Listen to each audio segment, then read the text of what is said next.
नमस्कार साथियों, हमें उम्मीद है कि आप स्वस्थ भी होंगे और मस्त भी होंगे।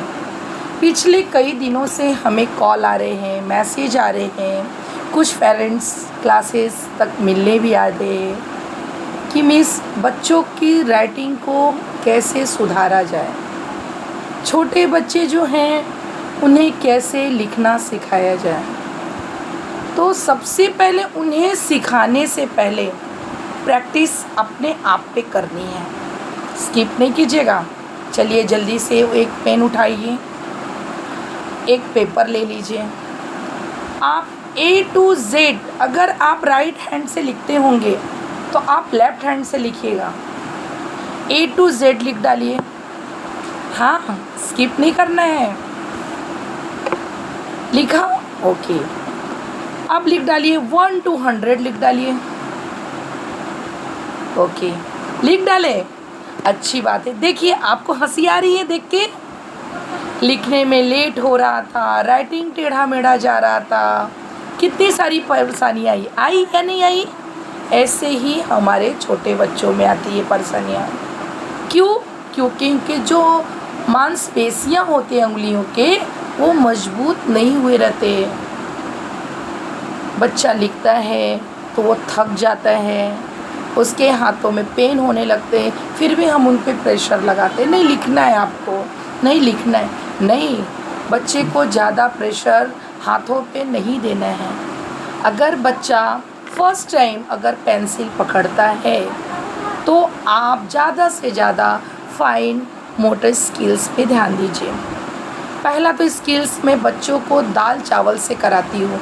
कच्चे दाल चावल ले लीजिए, अलग दोनों को मिक्स कर लीजिए। अब बच्चे के साथ बैठ के आप उन्हें चुनना सिखाइए। जब अपनी अंगुलियों से वो बार बार चुन के अलग करेंगे तो उनके मसल्स जो है, मांसपेशियाँ, वो अंगुलियों के मजबूत होंगे। दूसरा, स्माइली बॉल आती है, उनको बार बार प्रेस करने के लिए दीजिए। बार बार जब प्रेस करते हैं तो आप देखिए अपने हाथ को दबाइए, पेन होते हैं, वैसे उन बच्चों को भी पेन होता है, वो करने में असहज महसूस करते हैं, फिर भी उन्हें कराना है।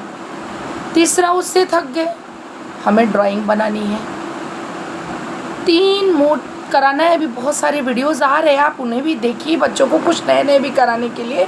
लेकिन ये 3 चीज़ तो बहुत इम्पॉर्टेंट है। फिर बाद में लास्ट में उनको ये पेंसिल देना है लिखने के लिए, वो भी उसमें आप ड्राइंग बना के दीजिए। क्लाउड, उनमें बारिश बनाइए, बच्चे को बोलिए चलिए बारिश की बूंदें गिराते हैं। स्लीपिंग लाइन में सड़क बनाइए, रोड, उस पर गाड़ी दौड़ाइए। फिर बच्चे ऐसे करके अपनी गाड़ी दौड़ाएंगे तो उनको क्या है, धीरे धीरे धीरे धीरे लिखने की हैबिट अच्छी हो जाएगी। अच्छा, कुछ पेरेंट्स का कहना है कि मिस मेरा बच्चा तो लिखता है लेकिन उसकी हैंड राइटिंग अच्छी नहीं होती है। क्यों नहीं अच्छी होती है? क्योंकि बच्चा फटाफट लिखता है। दूसरी चीज़, इनमें 3 चीज़ बहुत इम्पॉर्टेंट है। हैंड, दूसरा ब्रेन, ये दोनों के साथ साथ इनके बीच में कोऑर्डिनेशन होना ज़रूरी है। जैसे ही पेन चलता है वैसे ही ब्रेन उनको बताता है कि पहले आपको ये काम करना है, तो बच्चे उसके ही हिसाब से अपना काम चालू रखते हैं।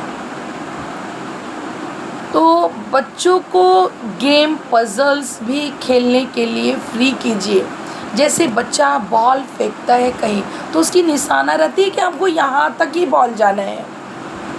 अपना तो बॉल उसने चलाया लेकिन पहला उसने ब्रेन भी तो उस पर लगाया, ब्रेन यूज़ किया। दोनों का कोऑर्डिनेशंस जब तक प्रॉपर नहीं होंगे, बच्चों के हैंडराइटिंग में, उनके लिखने में कोई भी इम्प्रूव नहीं कर सकते आप। तो बच्चों को जितना हो उतना फ्री होके खेलने के लिए और लिखने के लिए। कुछ लोगों, जब हम छोटे थे तो हमें पेरेंट बोलते थे ना, चलो कॉपी राइटिंग करके आना, नकल करके आना। कुछ पेरेंट्स का मानना है, अरे क्यों नकल करना है, वही तो देख के लिखना है। नहीं, उससे देखने से बच्चे का ब्रेन और हाथ दोनों ही काम कर रहे हैं। तो प्लीज़ इन सब चीज़ों पे आप विशेष ध्यान दीजिए बच्चों के साथ, और बार बार उन्हें गेम की तरफ और हाथ बढ़ाने की तरफ, दोनों की तरफ आपको विशेष ध्यान देना है लिखने से पहले। और कैसे नहीं बच्चा लिखेगा, और आगे की वीडियोस में दूसरे वीडियोस में बनाऊंगी। ओके, ऐसे ही आप जुड़े रहिए। धन्यवाद।